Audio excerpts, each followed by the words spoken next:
Hai, hai, hai. Hampa kat mana tu? Semoga hampa semuanya sihat-sihat berjaya. Walaupun di mana hampa berada. Hari ini Mak Ali berada di Pasar Pagi Gunung Keriang, sahabat-sahabat tu. Pasar Pagi Gunung Keriang. Sedikit view untuk hampa.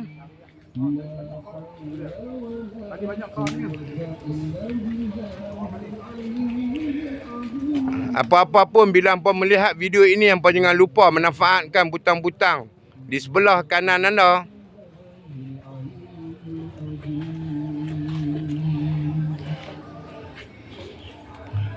Macam-macam jenis kurma, sahabat-sahabat, asam boleh dapatkan kat Gunung Keriang.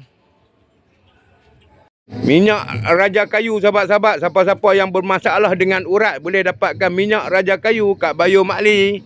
Okey, jumpa lagi next video. Bye bye. Assalamualaikum.